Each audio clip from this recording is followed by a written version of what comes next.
All right, everybody, welcome to another episode of Studio B. I am your host, Pastor MDH. Thank you again for joining us here on the set. Remember, wherever you are watching and or listening from, like, follow, and subscribe so that you don't miss anything that's going on here on the set of Studio B. And I want to thank everybody for your fellowship, for your encouragement, for your emails, for everybody that post, and share this podcast and gotten friends involved and enjoyed the conversations that we're talking about here on Studio B. Listen, as I said last week, we are looking to grow this to 10,000 subscribers. We're right at about 4 now. We're about 3,850, I think.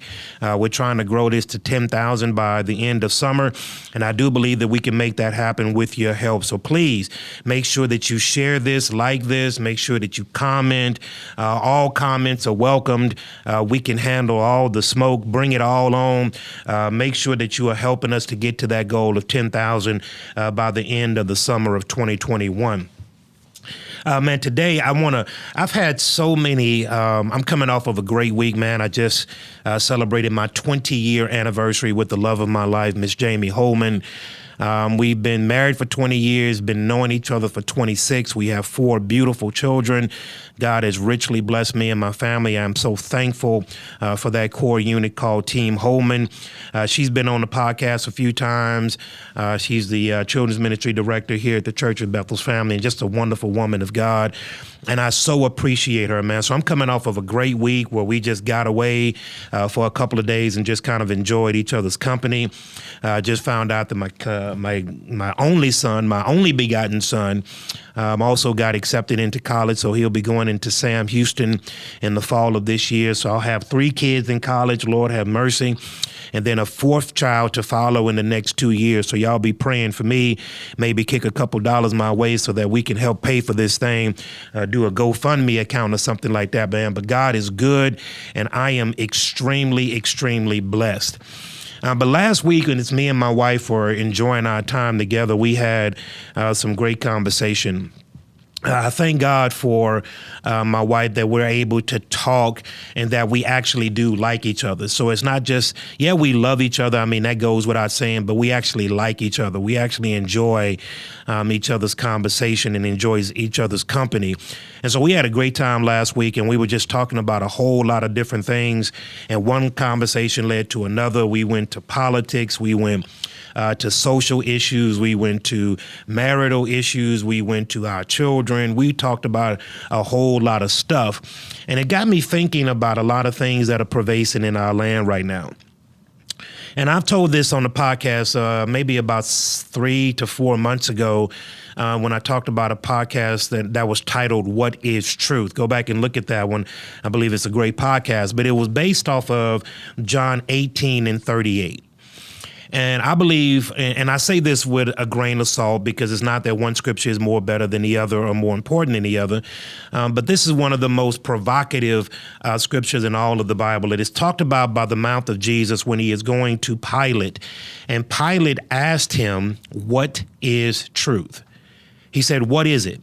Pilate, who was the governor in Israel, governor on behalf of Rome, sit there as Jesus is getting ready to be tried before the people. They brought him to Pilate because they wanted Pilate to pass a death sentence off on Christ because he had blasphemed the name of God.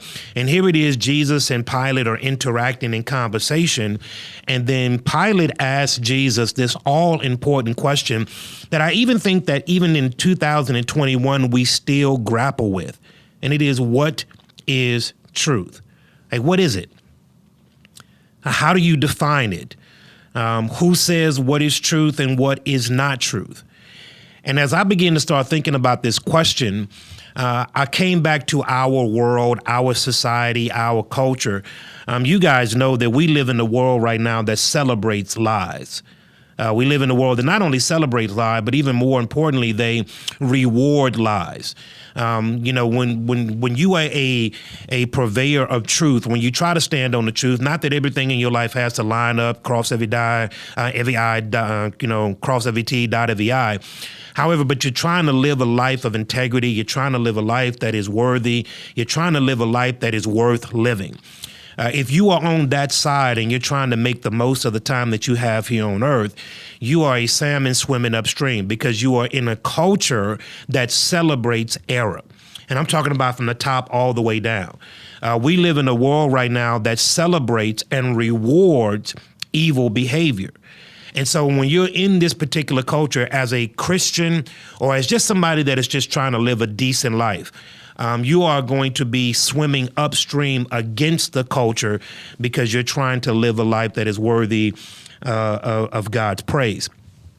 And so when Pilate asked Jesus, what is truth? I believe that particular question even reigns right now. What is it? What is it? What is this truth? As me and my wife were talking, she said, you know what, you've always been an inquisitive guy. You've always asked questions. You've always wanted to do the research. And that's something that I've always had all my life. I think I get that actually from my mom because my mom is always the why person, why, and never in a disrespectful manner, never in a manner to bring suspicion to the person that we're talking to, but you just want to know it's why. We're living right now in the most technologically advanced age that we've ever been in. Information is readily available at your fingertips. It can be had by anybody who wants to go after it. Knowledge is absolutely available. And so ignorance right now in 2021 is a choice. You can literally know what there is to be known. Now, there's some things that you can't know. That's Deuteronomy 29:29. The secret things belong to God. But there are some things that can be known. And so I've always had that as a part of my personality that I just want to kind of know what's going on. I want to know and ask the why question. And I don't believe that the why question is a disrespectful question. I just believe that I want to know why. And there's a lot of things that are going on right now in our culture and in our society that I believe that we need to be asking why about. I was very, very encouraged last night where a young man came up to me and said that Studio B helps to fill in some of the gaps with some of the things that are going on in the world. And we try to be very informative, but we also try to be, as best we possibly can, neutral to the side of truth. And that's the side that we try to stand on, is truth. And maybe we don't get it right all the time because biases always come into play, but we try to be as relevant to truth as possible, to toe the line to truth and to try to give what I believe is one of the things that is missing in our culture right now, balance on both of the extremes, whether the left or the right, to bring people to a center place, to try to gain perspectives from both sides. And so this young brother came up and said that, there's some things in which he did not know, that by watching the podcast that he was informed on. And those are kind of things that really bless me because that's what we're trying to do, is merge those kind of current events and about what does the Bible say and merge them to what does God say. And so in that same vein, I want to talk to you today about something that is in our world, okay? Now, let me slow down and break this thing apart the way it needs to. So everybody, I know that in the last, I would say 7 years, at least in the last decade, at least going back to 2010, politics in America has become a religion. It has become a religion that has torn up communities, families, friendships, has driven a wedge in between people that in otherwise would be friends for life. Politics, unfortunately, in the last decade has become a religion where we are now bowing down at the altar of politics. And so politics has now invaded our world in such a way that it is constantly before us, in a way that in my own personal life, and I'll be 48 years old this year, in my own personal life, since I've been really engaged in this process, that I've never personally seen before. And so now politics is on the front stage, is always on the news. You can't get away from it. The political scene is always in your face. But the Bible has a lot to say about politics. And whether you are a Christian or a non-Christian, policies, bills, amendments, and laws that are passed down from our three governmental branches will eventually, at some point in time, knock on your door. It will come down to Main Street. What happens in Washington, what happens in Texas, in my case, what happens in City Hall in Houston, in my case, will eventually make its way to your doorstep. That's just the nature of politics. It may be a slow roll. It may be very lethargic in getting to your doorstep, but eventually it will come knocking on your door. And so when you're looking at all of the things that are going on, I know it's easy for a lot of people to check out. Because it may seem like it's too much. But the thing that you have to ask yourself is, how does this affect me, my life, my community, my way of life, my family, my people in my circle? How does this, or how will this, even if it's not a present thing, how will this affect me and mine and my circle? Because make no mistake about it, it will affect you at some point in time.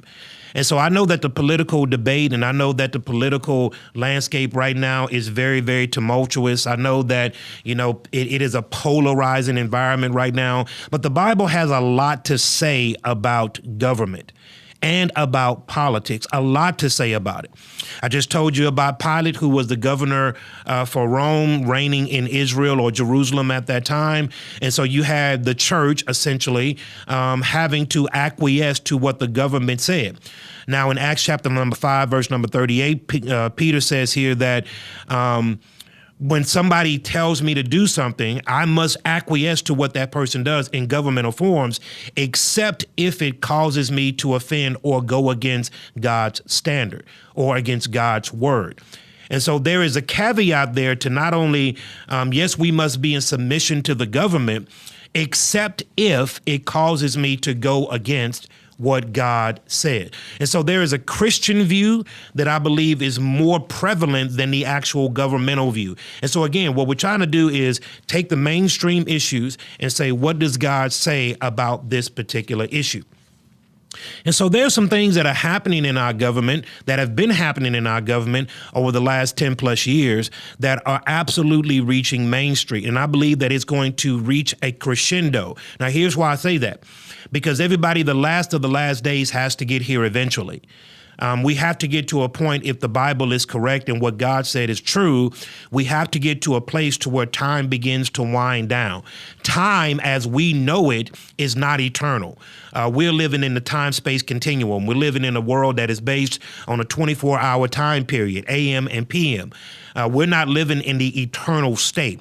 You have to leave this time-space continuum in order to get to eternity. But while you're here, you're living in time, and time has to, at one point, come to an end. And so the Bible talks about what will it look like in these last days. And so Jesus said, and I even touched on this last week on the podcast, but Jesus says to the Pharisees that you can go outside and look at the trees on the leaves on the tree, and you can recognize the seasons. You can tell me when fall is coming. You can tell me when summer is here. You can tell me when winter is here. He said you can look at the leaves on the tree and be able to discern the seasons that we're in, but you can't look at what's going on in the world and recognize where we're at on God's timing. And so I believe that we need to look at where we're at on God's timing. And all you got to simply do, people, is just simply look at how much the world is pulling away from the things of God. I will say this, that America is not a Christian nation. America is a nation that has Christians, but America is not a Christian nation. America is a nation that has Christian principles. But America is a nation that does not practice Christian practices. And so there's a difference that we need to understand. Yes, we have in God we trust on our dollar bills. Yes, when you go into the court of law, you're made to put your right hand on the Bible and say that you swear to tell the truth, the whole truth, and nothing but the truth. So help you God. And the God in which they are referring to is the Bible that you have your hand on. As you go to the Supreme Court of the United States and you look up in the rafters, you will see in sculpted marble images of Moses with the 10 Commandments. And so America has a lot of Christian imagery in it. We have a whole lot of Christian sayings. We have a whole lot of Christian things who are real Christian-y, but the practice of Christianity is not within the fabric of America. And you've been seeing this trend kind of come to a crescendo over the last few years, especially, and I kind of relegated that to the last 10 years or the last decade. I want to further that and go back to maybe around 2000. For the last 20 so years, you were seeing America do these gradual shifts away from the things of God. Now, please hear me. I'm not saying that America is a Judeo-Christian nation because they are a Judeo-Christian nation in name only. Because the policies and the things in which America puts his hand on is absolutely antithetical to the things of the Bible. But it's a good thing to say that we have Christian beliefs because that makes us seem more moral. But we're not a Christian nation. And so as you look at America gradually pull itself away from God, in the same way in which the children of Israel did, you also have to look at the result of when Israel said, God, we no longer want you, and what God allowed to come within the walls of the nation of Israel. And he allowed these things to come in because Israel kept saying, God, we don't want you. We don't want your practices. We don't want your precepts. We don't want your laws. We don't want your statutes. We don't want you reigning over us. We don't want you telling us what to do. We don't want to decide what's right and what's wrong. We want to do what we feel. If it feels good, that's what we want to do. In essence, that's what Israel was telling God. And God eventually gave Israel what they wanted. And when he gave them what they wanted, all you got to do is go back and look at the book of Daniel. Israel got carried into captivity by the Babylonians. And so when God took his hand off, when God said, I'm going to give you what you keep asking for, they got carried into captivity, and the nature of Israel changed from that day forward. Now, God said that I'm not done with you. Now, I'm going to allow these 70 years to pass, and I'm going to allow you being in captivity to pass. You're going to be in captivity. You're going to be under the strong arm of Babylon, but I'm not done with you. And so in the same way that Israel said, God, listen, we're done with you. We don't want you reigning over us. In the same way, I see America doing that same thing as well. And we've been doing that for quite a long time. So morality now is kind of like a buffet line. We kind of walk through life and kind of pick out what we want and what's convenient to us without really measuring it to an objectionable truth. And as I've said many times before on this podcast, in order for truth to be truth, it has to be a truth that does not change. If truth changes, then it wasn't truth to begin with. It was a social norm, and social norms change over time and over generations. Different values, different opinions begin to pop up on the landscape. And so in order for truth to be something that you can build your life on, it must be consistent. And so therefore, Jesus said, in Hebrews chapter number 13, that I am the same yesterday, today, and forever. I am the Lord and I do not change. Malachi chapter number 2 says that I am the Lord and I do not change. He is truth. John 14:6, I am the way, the truth, and the life. So Jesus is the same yesterday, today, and forever, which makes him objectionable truth. He is truth that does not change regardless of what's around him. That is something that should be very comforting to us who value truth. And so I want to talk about today some things that I see on the landscape. Now, please hear me. I'm not going to talk about this 5,000 letter word called intersectionality. I'll touch on it, but I'm not going to expound on it. But this intersectionality of where we are right now in 2021 will come to your home. And what I'm getting ready to discuss right now All of this information, you can find this on congress.gov. You can find this on any website that is valid. You can find all of this information that I'm getting ready to talk about. This will come to your house. And even more specifically, this will come to the house of God. This will be something that the church will absolutely have to deal with. Because I want to talk to you about the language that is in a particular bill that just passed. Many of you have heard, I don't know if many have researched, but many have heard about the passing of the bill called H.R. 5, which is called the Equality Act. If you go to congress.gov, you'll be able to find this under the legislation page on congress.gov. So this is available to any and all who want to research it for further review.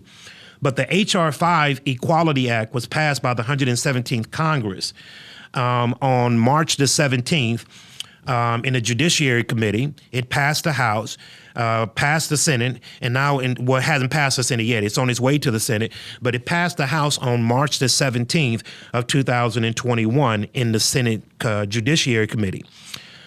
This particular bill was sponsored or introduced on February the 18th, 2021 by Representative David N.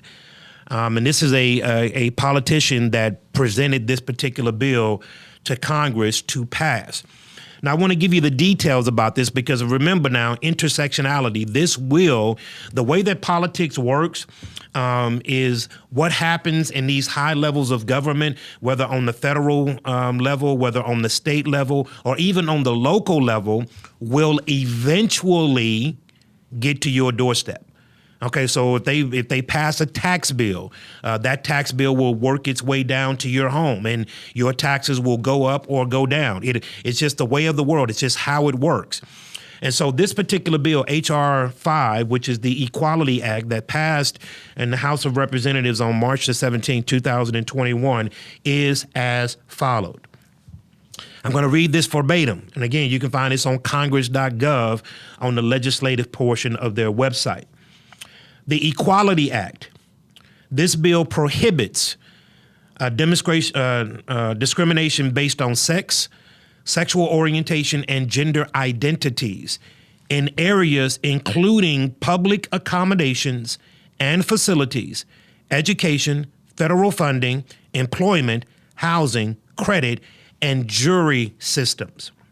Specifically, the bill defines and includes sex, sexual orientation, and gender identity among prohibited categories of discrimination or segregation.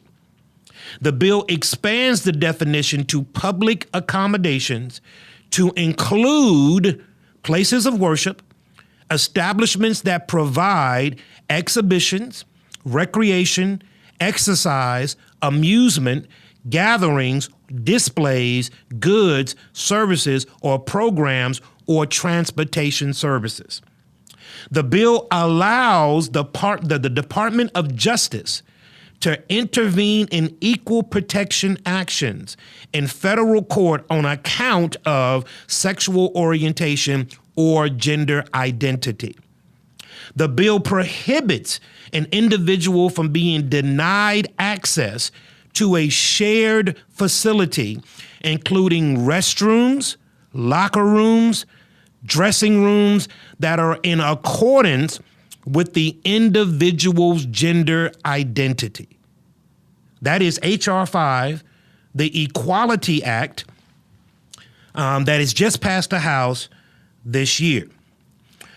That has a lot of meat in that particular text, and it is worthy of our discussion. As you look at what is going on in our nation, we have a divided nation. We have a nation that is split down the middle. We have supposedly race relations at an all-time high. We have racism on every front. We have white supremacy over here. We have all of this other stuff that is happening around the world, apparently right here in the United States. And the first act that was passed by the Congress was the Equality Act. Now, I want to read specifically why this is important, because it is important, everybody. Let me just say this as a pastor. I believe that equality should be the norm. I don't care if you're black, white, green, purple. I don't care if you're heterosexual, homosexual. I don't care if you're LGBT. Everybody requires equality under the law, right? Because you are made in the image of God. You are made in the image of God. Every person demands respect.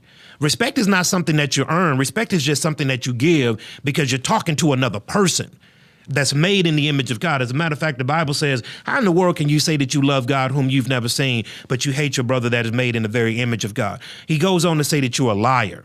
So God absolutely demands that humans, a basic human, regardless of whatever preference that they may have, regardless of the skin tone, regardless of the religious affiliation, regardless of where they're at on the map, regardless of what neighborhood they stay in or what economic situation that they find themselves in, every person demands respect.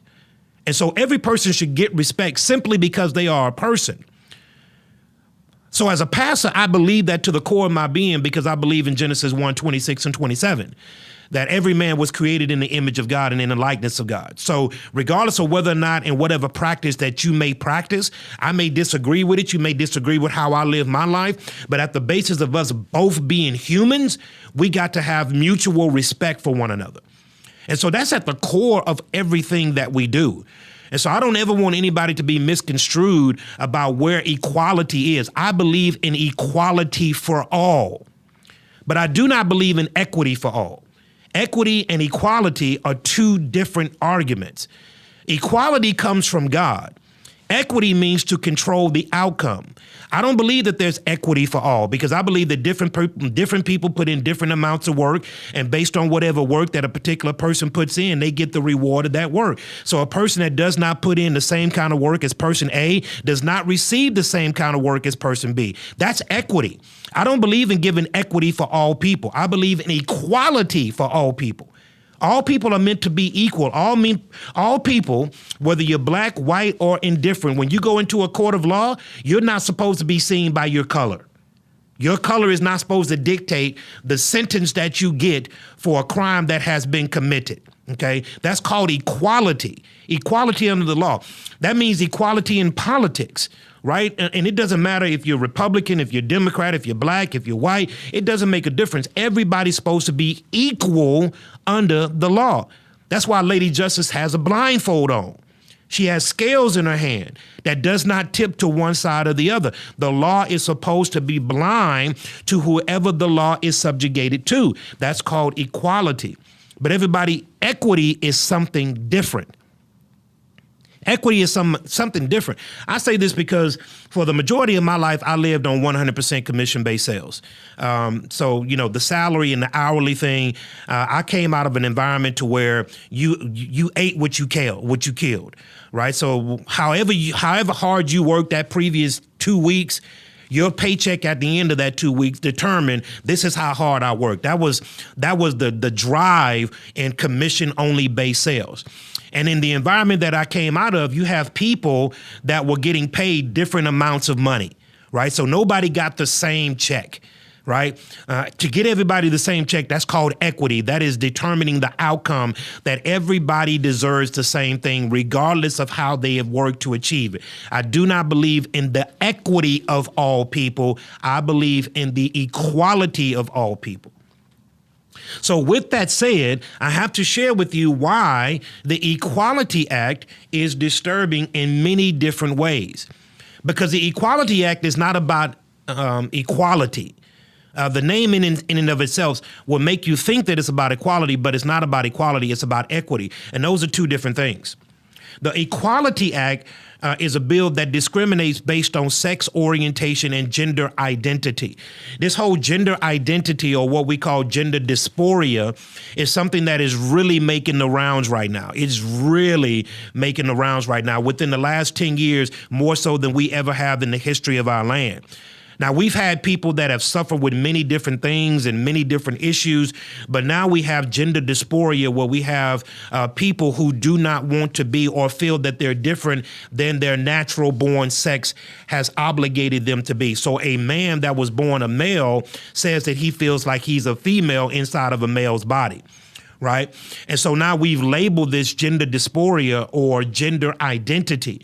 And we're now in a space in our land. Remember, going back to truth now, truth has to be, in order for truth to be something that you can really plant your feet on, it's got to be objectionable. It's got to be free from the environment. It's got to stand up on its own. And we're talking about a truth that has been around for centuries upon centuries, even from the foundation of the world. It is, and gender identity is not a social construct. Now is being turned on its head because of gender identity. And this Equality Act is now taking gender identity and taking it to a whole nother level. Just so those who might be listening, who do their research, you'll understand that the population in America right now is right around about 360 million, maybe 365 million based on whatever poll you may look at. So let's just say at a base level, it's at 360 million people. According to the UCLA School of Law, Williams Institute, UCLA did a study on this. You can find this on the Law Williams Institute website. Out of the 360 million people that are in America, an estimated 3.5% of the population of the United States identify as LGBT. 3.5%. Now, here's another number that'll blow you back. Out of the 360 million people that are in America, 0.3% of that population identifies as transgender. So we have a law that is getting ready to be passed in the law, probably within the next couple of weeks. It'll be going to President Biden's desk. He will sign it, no doubt, and then it will become the law of the land. We are now putting a law in place that only affects 3.5% of the population. Out of 360 million people, across all 50 states in the United States, this is only relegated to 3.5% of them. Well, if you put the 0.3 in there for the transgender, 3.58% of the population is identifying to what this law is specifically aimed at targeting.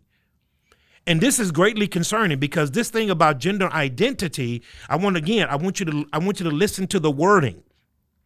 This bill prohibits individuals from being denied access to shared facilities, including a restroom, a locker, and a dressing room that are in accordance with the individual's gender identity. Let's break that down. What does that mean? That means that if a man identifies as a woman, because that's how he felt. Now, here's the thing about the gender identity. The gender identity is fluid. Okay, so that means this week I feel like a man, this week I feel like a woman. There's literally no legal means by which you can prove whether or not he's not male or woman. There's no legal basis to prove gender identity. So this week I feel like a man, next week I may feel like a woman. So here's what that means in everyday practice principles. So you have a man that identifies as a woman. That man, by this Equality Act, can walk right into a woman's restroom. So you have a man, he could even be dressed in men's clothes.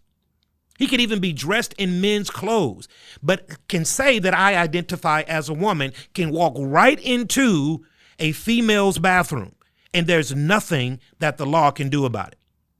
That is specific. And listen, that is not an overreach. That's not an overstretch. I'm not dramatizing. This is specifically worded just like that in this bill. Now, what does that mean?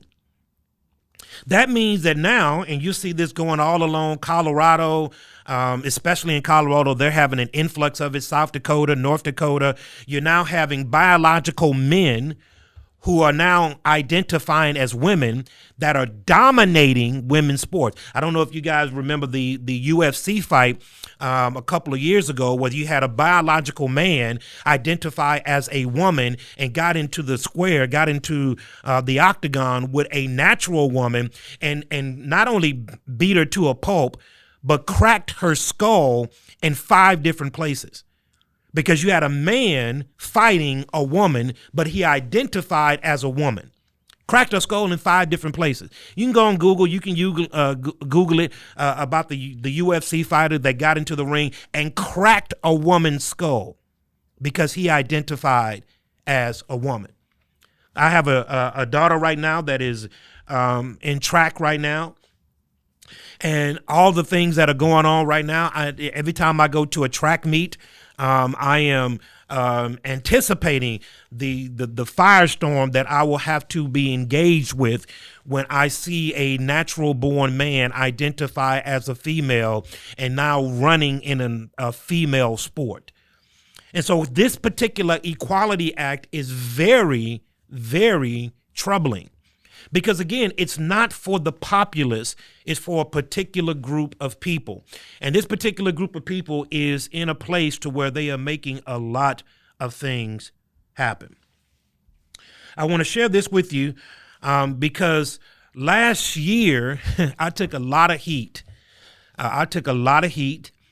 I had a couple of podcasts on it, but I took a lot of heat when I stood in opposition to Black Lives Matter, the organization, not Black Lives Matter, the movement, the important movement that needed to be had because of the issues of our day. But I took very great exception to Black Lives Matter, the organization. And I'm not a prophet, nor do I claim to have been one. But as you see all of the stories that are coming out against Black Lives Matter right now, that assertion way back in June of 2020 proved to be correct. Because Black Lives Matter, the organization, is just a money pit for an elite group of people that is pushing everything except the black agenda. We know this because of Mike Brown Sr. is now bringing a lawsuit against Black Lives Matter, asking for $20 million because Black Lives Matter rode his son's death to fame. And now he's asking for $20 million so that he can continue the fight there where he is. To continue the movement that they started way back in 2014 and 15. So you're seeing all of this. So when I stood in opposition, not against the movement, not against relegating equality for all black people in the court of law, closing the economic gap, closing the educational gap, I stood and I fought. And man, I did podcasts about how to bridge the economic gap, the educational gap, and all of these gaps that exist between the haves and the have-nots, and tried to put forth some real tangible things about how to close those gaps. But I stood in direct opposition to Black Lives Matter, the organization, because I saw it for what it was worth. Now, I'm bringing a correlation between what I just said with the Equality Act and bringing Black Lives Matter into the conversation. Because as you looked at Black Lives Matter's website, which has now since been changed, the ideas of the organization have not changed, but they realized that they could not have black words on white paper and have this clearly stated so that everybody can see. And so these particular principles that Black Lives Matter stood for, that was on their website for the last 5 years, were taken down because people began to start to look and pay attention to what their mission statement was. I don't know if you guys ever heard of Marcellus Wiley. He's a popular black sportcaster. He took a lot of heat when he stood in opposition to Black Lives Matter and read their mission statement.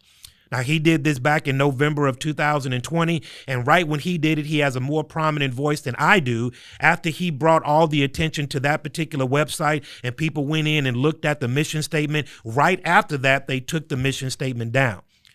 But unfortunately, I still have it. And again, they took it down, but this is still a fabric of what the organization, again, organization and movement, two different things, the organization is about. And there's a reason why I'm bringing this up in regards to the Equality Act, because they work hand in hand. The organization's goals that was stated on their website for 5 years, going all the way back to 2015, were clearly stated.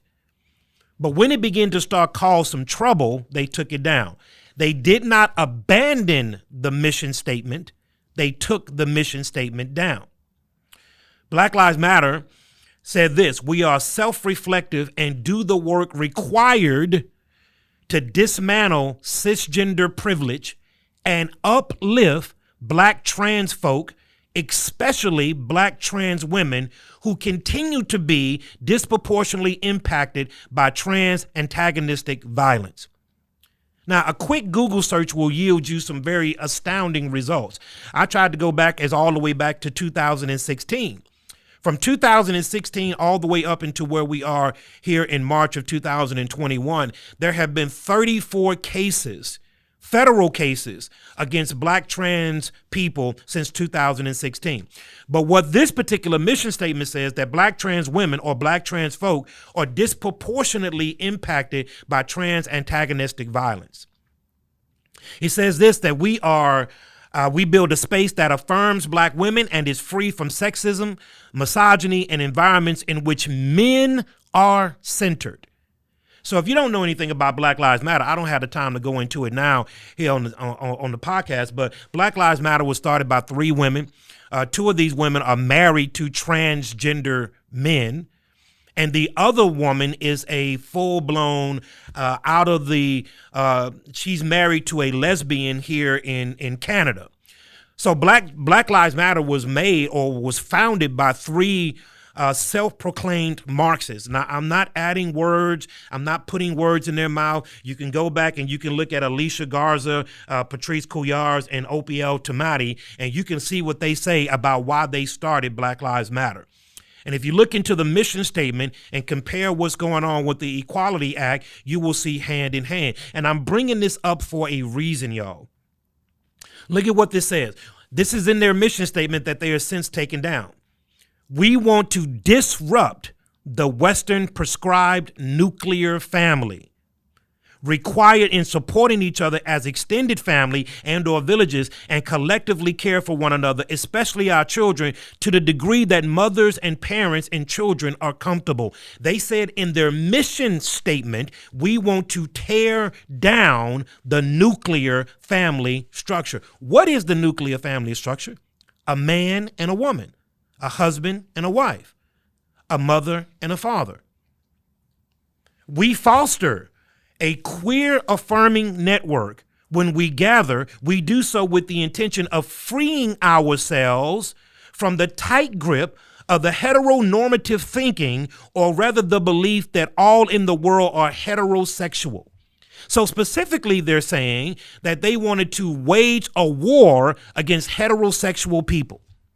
Now, this is in their mission statement. And so when I kept telling y'all that Black Lives Matter, the organization ain't got nothing to do with the liberation of Black people, that it had everything to do with the advancement of the LGBTQ and all of these other things, and that they were hijacking what was going on with George Floyd and the tragedy that happened with him and all of the racial unrest that we had, they just rode that wave all the way till $90 million in donations. They just released their taxes the last year. In 2020, Black Lives Matter, the organization, raised $90 million. Not 1 cent of $90 million went to impact local Black communities for education, for economic empowerment, to better Black communities. Not one single dollar. All you got to do is just look at their tax returns of 2020. It's in there if you want to look at it. And so now you have that, and Black Lives Matter. You've seen it everywhere. You saw it on the courts of the NBA season. It was all on there. It was on jerseys. Everybody was Black Lives Matter. So they rode Black Lives Matter, the organization, to the tune of $90 million in donations. But now when you begin to look at what they were actually trying to get done, now you see it. So if we're in a racially divided nation, as so many people have said, Why would not one of the first laws that will come out would address the racial unrest that is in the nation, that is apparently affected by everybody? Black, white, Hispanic, Asian, all this racial unrest and this racial tension is in America. Why not put together some grassroots policies that affect not 3.5% of the population, but all of the population? Because, everybody, please hear this. When you have an agenda, the agenda trumps the people. The agenda is meant to cover my tracks. And so when you're looking at what's going on now with the Equality Act that has now just been signed into law, or will be signed into law, this is an absolute concert to what you see happening with Black Lives Matter, the organization.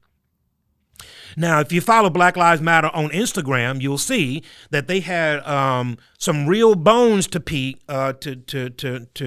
bear against President Biden and Madam Vice President Harris. They had some real bones to pick because apparently they did not want to have a meeting with the leadership of Black Lives Matter. And so they went on their Instagram and kind of pitched a fit about this thing until they got what they needed. Now, when you start seeing what's going on with the Equality Act and you start seeing all the things that are being promoted in our time, I want you to see this. Because as you're looking at what's going on in our nation, when you look at what's going on in our nation, you'll see some stuff that is really, really disturbing. I have said many times before, man, I look at my wife and I look at women. Women have always been the core. And I'm talking about from an African-American standpoint in this particular context, but women have always been the backbone of our families. Some remarkable women, if you're watching right now, you know some remarkable women in your life that have done some tremendous, tremendous things, right? Some tremendous things. And I've often said to some women that I know, talk to my wife, talk to my mom, why women are not more up in arms about this.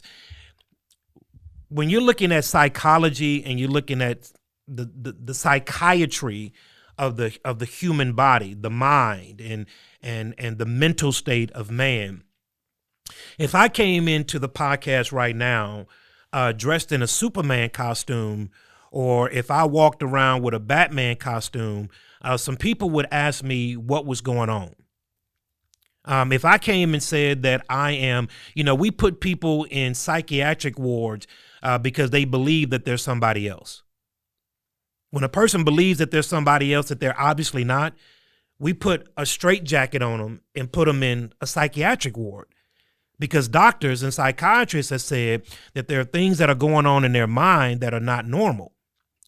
So if a man comes up and says, I'm Barack Obama, and he walks around and parades around like he's Barack Obama, when obviously he's not, and he tries to live his life as Barack Obama, many people with any sense would say that that person has a mental instability that needs to be looked at. And there needs to be compassion for that person. There needs to be real compassion for that person who is having some identity issues. In the same way, if a man who is clearly a man identifies as a woman, there are some serious things that we have to consider in regards to his or her mental state. And there needs to be compassion with that individual.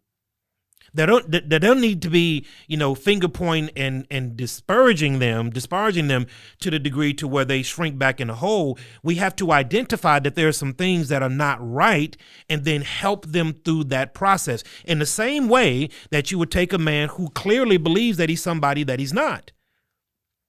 But now what we have done is we've opened up a space where people that have, in my humble opinion, and in the research that I've been able to do, and this is off of the Journal of Psychology and Clinical Psychiatry, what has typically been the norm in psychiatry is now being turned upside down.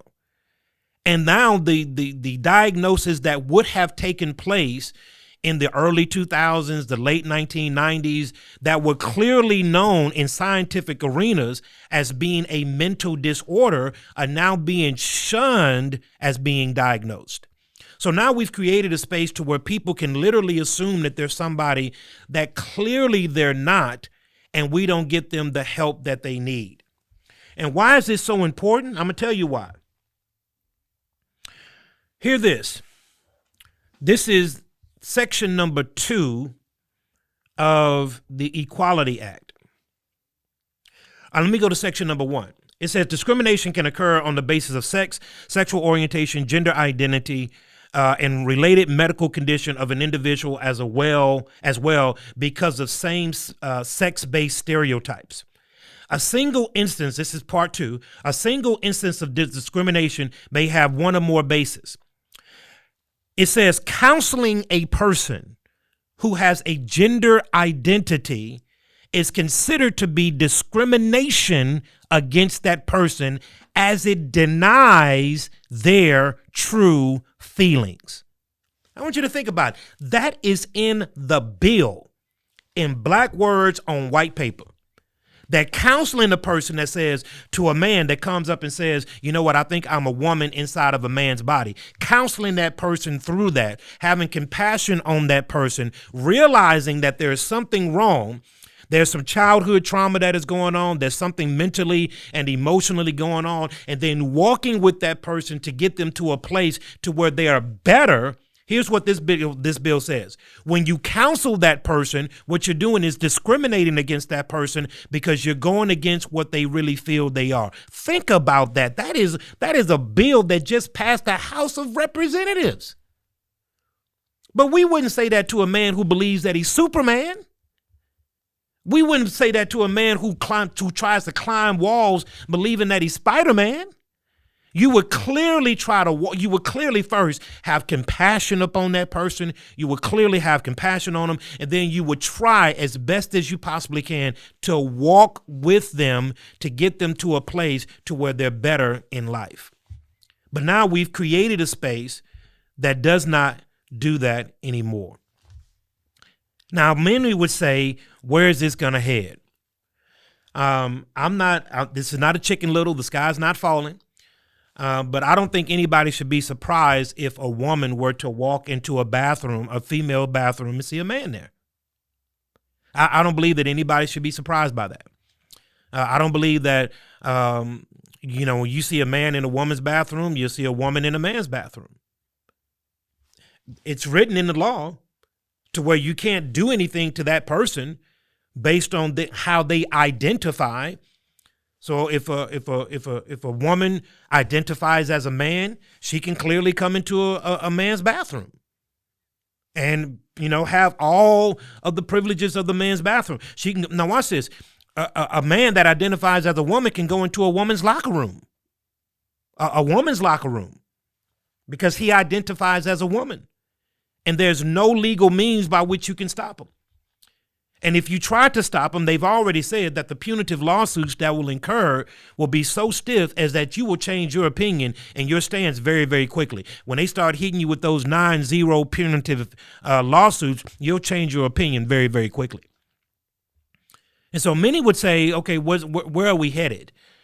Well, going back to what I said at the beginning, I believe it's because America is drawing away from God, and we're telling God, we don't want him, we don't want your truth, we don't want your Bible, we want to live life the way that we want to.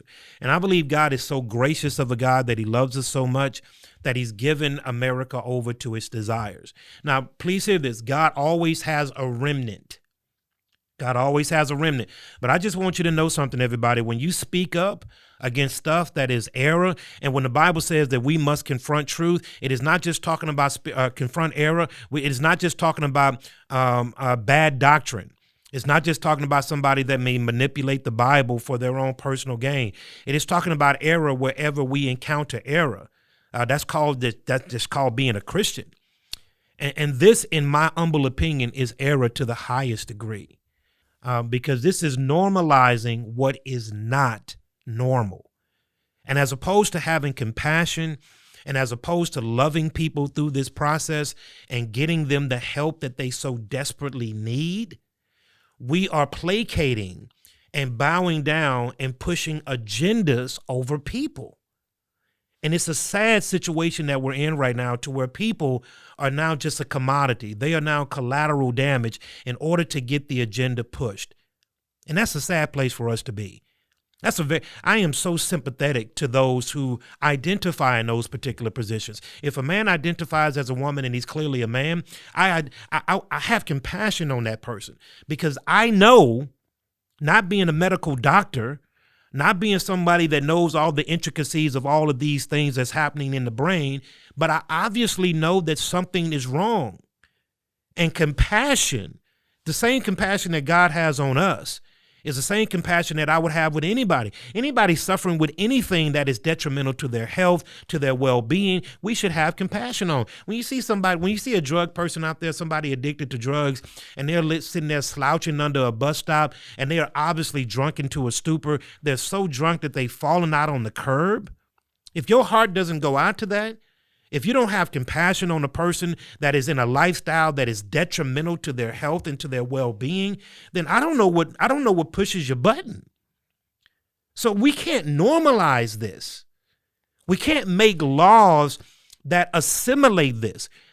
Listen, 3.5% of the population identifies as LGBT. 0.3% of the population identifies as transgender. You're now telling a 4-year-old, you're asking a 4-year-old whether or not he wants to be a boy or a girl. You're taking personal pronouns. You're taking him and she and mom and dad and husband and wife out of the language of America, and saying that by saying wife, you're being inconsiderate. Come on, y'all. And everybody, if you want to look this stuff up, just go back and look 3 weeks ago, a month ago, where the House of Representatives put forth a measure that says in the House proceedings, you can no longer use personal pronouns when talking about people. So instead of saying brother and sister, you got to say siblings. As opposed to saying mother and father, you got to say parents. Now, come on, y'all. Seriously. Where's the end in sight? I lastly want to tell you this. This is out of the Journal of Psychology, in which I just referenced, and Clinical Psychiatry. Many people don't know this. There was a Homosexual Manifesto that was read in Congress in 1987 and implemented by the Anthropic U.S. Supreme Court in 2015.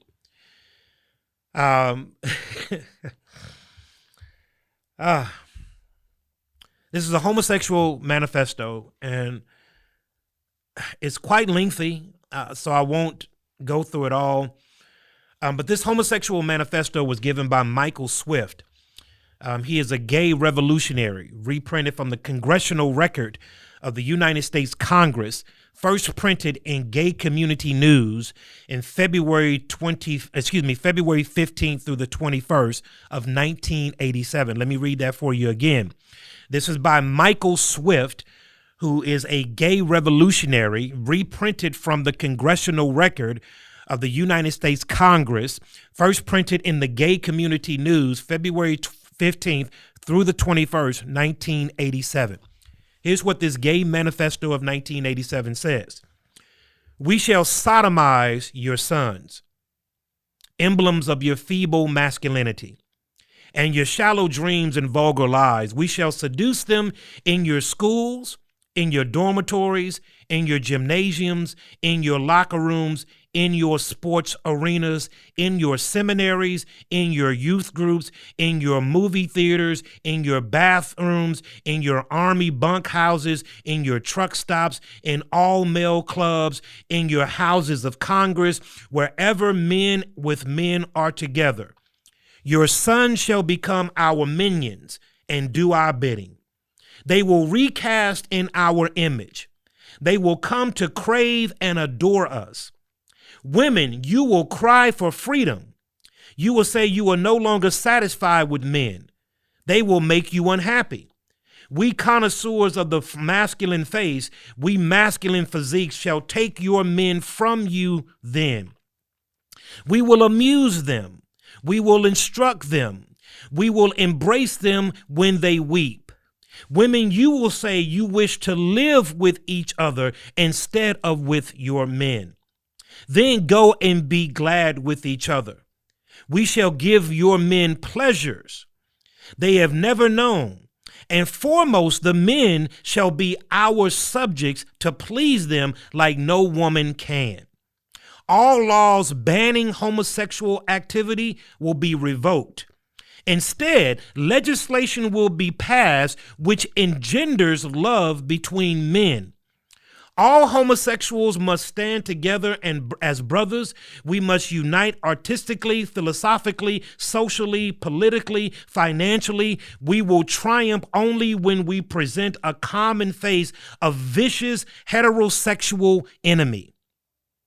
If you dare cry faggot, fairy, queer at us, we will stab you in your cowardly hearts and defile your dead puny bodies. We shall write poems of love between men.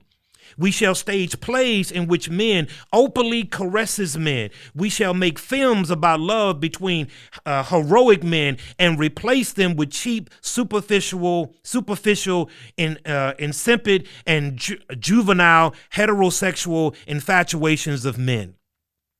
We shall sculpt statues of beautiful young men, and bold athletes will be placed in your parks, in your squares, in your plazas. Your museums and the world will be filled with paintings of graceful and naked lads.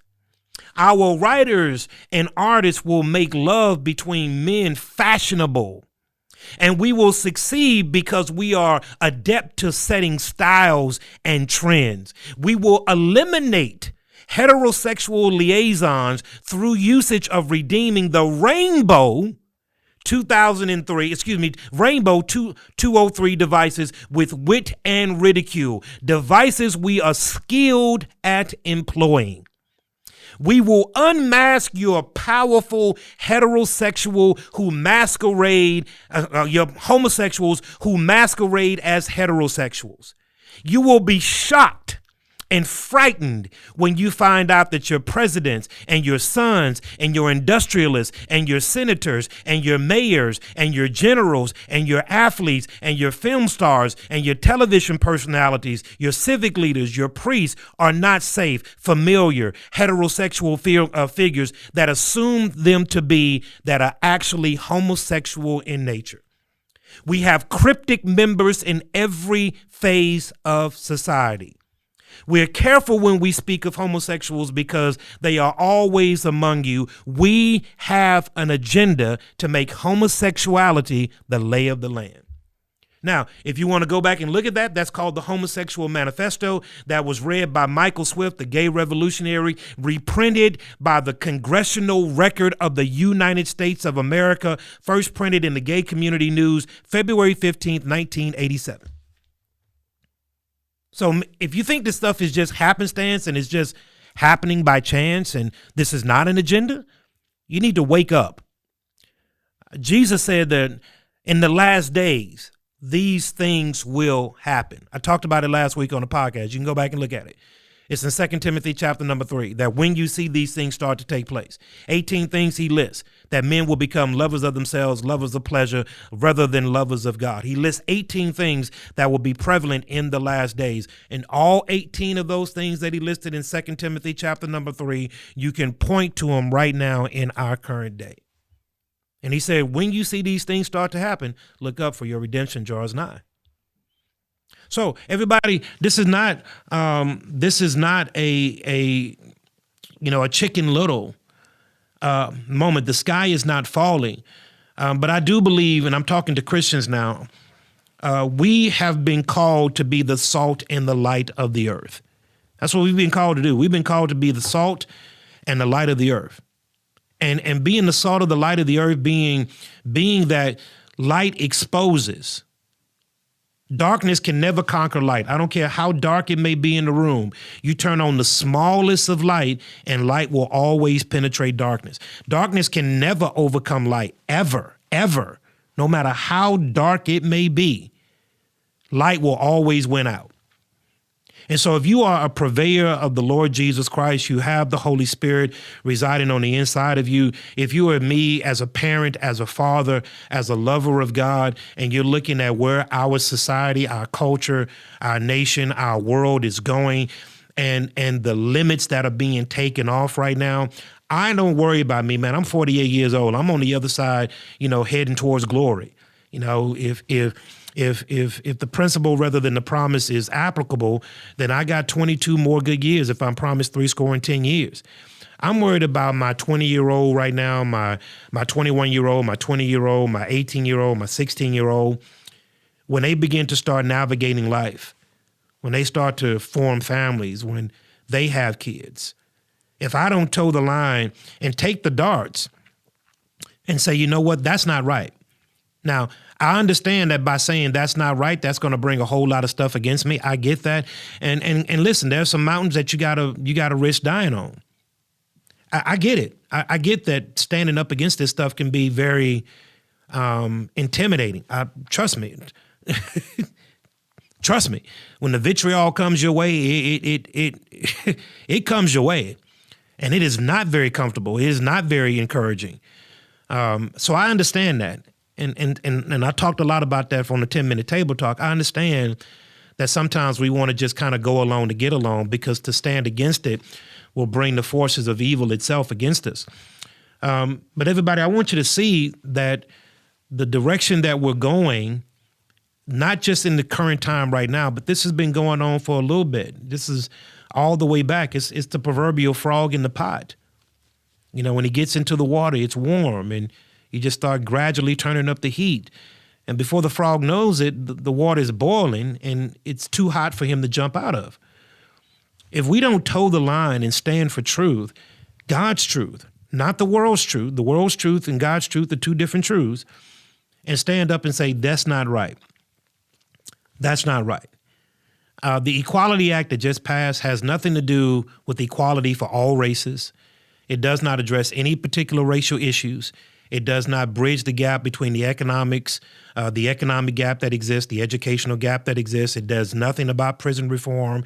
It does nothing about the issues of our land that are exasperating the problems that we are facing right now. It addresses none of those issues, absolutely none of them. And none of the articles inside of this bill, none of them address it, absolutely none of them. We could be doing more than this. My point is, those who are in this lifestyle, I'm sensitive to you. I'm sensitive to you. I am compassionate. I am praying for you and with you, because I believe that God is able. I've said many times that everybody needs Jesus, but some people need Jesus and a therapist. Therapy there's nothing wrong with a therapist. Please take the stigma. I have a doctor coming on prayerfully in the beginning of May, and we're going to talk about mental health. We're going to talk about that he's a psychiatrist. We're going to talk about mental health and taking the stigma away from addressing the issues of mental health. Therapists and going to see a doctor for your mind, right? I'm compassionate about those. And so I think we need to be compassionate with that without placing agendas over people. And so everybody, the Equality Act is something that I stand against. It is not an Equality Act. It is absolutely wrong. There's nothing about this. If you read all the pages, all the sections, all the way to section 822, if you go and read this particular act and read it for yourself, and don't take my opinion, don't take Studio B, but go and look at it and see if everything that I just said on this particular podcast is not inside of the bill. It does not address the mental health of the person that identifies as X, Y, and Z. There's no provisions, there's no funding that is even remotely aimed towards helping somebody go through those particular issues. It's an agenda. And just like with anything else, in the last days, there were two things that will be prevalent in the last days. That's sexual immorality and drug use. And as you know, right now on the landscape of our world, those two things are prevalent: sexual immorality and drug use. Anything goes. That's where we're at. And so everybody, if you are a born-again believer in the Lord Jesus Christ, and I don't want to just specifically relegate that to Christians, although I believe the Christians have been called to toe the line. If you care about people, if you care about the generations that are following us and what type of world we're going to leave to them, I believe it's time that we stand up and be compassionate first and foremost. Be compassionate first and foremost. But you have to understand the lay of the land. You have to understand what's going on behind the nuances of the stuff that you see on TV. Go behind the headlines, the clickbait. Get behind that and really start to discover what's going on so that you're well-informed and that you can make some well-informed decisions about it. Heaven forbid the day that my daughter comes running out the locker room talking about a man's in there. And I want to be very careful with my words and be very careful as I measure them. But a man should not be in a woman's bathroom. A man should not be allowed to go into a woman's locker room. I thought we would be in a place to where we could all universally agree that those two things are off limits. Because now what has to happen is in the WNBA, male reporters can now go into the WNBA locker room when previously they were not able to. Now, women could go into the men's locker rooms and if you remember Reggie White, my time is coming to an end, but if you remember Reggie White, who used to play for the Green Bay Packers, Reggie White pitched a fit about that.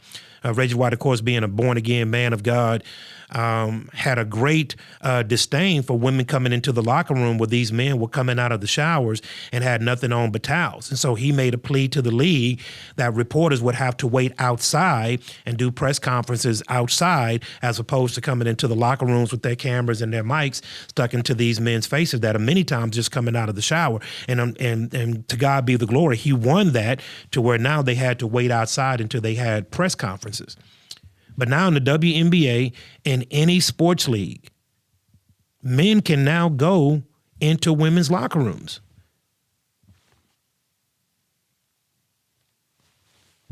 It's right there. And so everybody, I know that sometimes it gets like, wow, wow, I get it. Because wow, like what's next? But I believe that God in his infinite wisdom, please hear me, I believe this to the core of my being, that God has called for the church. He said in Matthew number 16, he said, the gates of hell will not prevail against my church.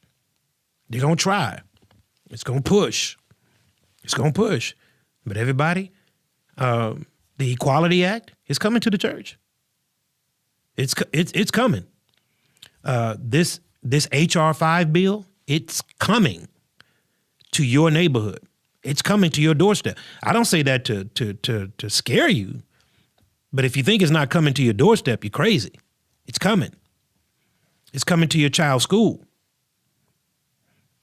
So I believe that one of the things that I want to leave you with is, first of all, I don't want you to be discouraged.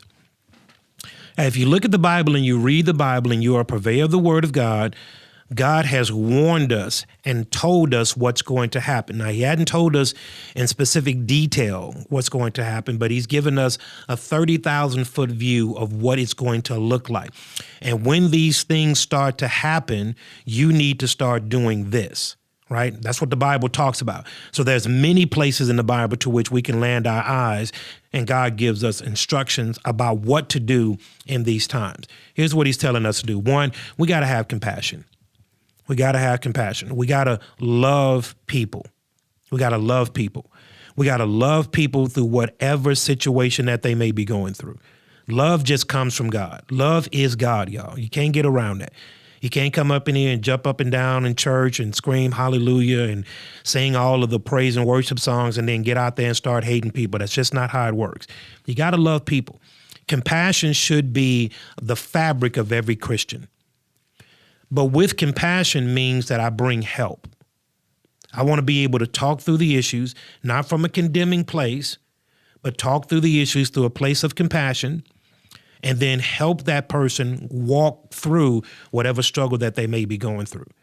And I believe that God is calling the church to do that. I do not believe that God is calling the church to acquiesce to the lay of the land. I believe that God is calling the church to help the land. And that means from your side. That means if you're watching me right now, whatever way that you're watching me or wherever you're hearing me from, God is tapping on your shoulder to ask you to get engaged, to be a part of the solution as opposed to the problem. We can do it. We can do it. Everybody, in case you forgot, the government works for us. We don't work for the government. We have a government that is to and for the people. You can help. Stand on the side of truth. Look at our children. If in your life you're at a certain age and you're saying, man, my life is done, I get it. I want you to find a child. And I want you to ask yourself a question when you look at that child, when you look at that baby. And ask yourself a question, man, don't my child deserve better? If you got grandkids, you look at your grandkids and say, man, don't my child deserve better? Don't my grandchild, my grandson, my granddaughter, don't they deserve the best shot possible? Do you know that there are many hospitals around the world right now, around our nation, that will no longer give you a monogram to determine the sex of your baby? They won't give you a monogram. There are hospitals, major hospitals, that don't give monograms to determine the sex of the baby so that the mom knows what to put into the baby's room. They won't do it. That's where we're at right now. Is it sad? Yes. Is it sad to the point of throwing up my hand and disengaging? No. God is in control. And God has a remnant. And if you're watching, you're a part of that remnant. Stand up for truth. Stand up for what's right. Don't let your right be Democrat. Don't let your right be Republican. Don't let your right be red or blue. Don't let your right be black or white. Just be right. Just have truth. If you see your fellow brother who is the same skin tone as you acting out of character, and that's going to cause detrimental harm to him, his family, and people around him, you have a responsibility to speak up for that. In the same way in which he asked Cain, am I my brother's keeper? Indeed you are. So I want to encourage you with these words, everybody. While it looks the way it looks, all is not lost. Truth will always win out. Truth will always win. Eventually, truth will always win. And if you have Jesus Christ, he is the way, the truth, and the life. No man shall come to him except to the Father except they come by him. So if you have the Holy Spirit of God, be encouraged. This world needs us because we are the lights in this very dark world. So saints of God, be encouraged. Thank you, man, for joining us here on the set of Studio B. The next couple of months are going to be very, very, very, very some good podcasts. Man, I got some good people coming on. The doctor with the mental health. I got some good people coming on talking about critical race theory and talking about all that other good stuff. Some people that's coming on that's going to be talking about Bitcoin and cryptocurrency, because, you know, that's in the nail of the news right now. We're going to be doing some live shows coming up right in a few weeks, a couple of months, where you can call into the show and actually ask questions and dialogue over the show. So we got some real good stuff coming up. And man, I need you to help us to get to 10,000. 10,000 by the end of summer. That's August of this year. So I think we got 6 months to go. I believe that we can do it. I know that we can do it. Please, please, please, please, please, please, please, please support us here on the set of Studio B. No matter where you're watching us from, like, follow, subscribe, share this with all of your friends, your family, your coworkers. And if you don't hear anything else, always know this: God is for you. And if God is for you, it's more than the world against you. We'll see you next week.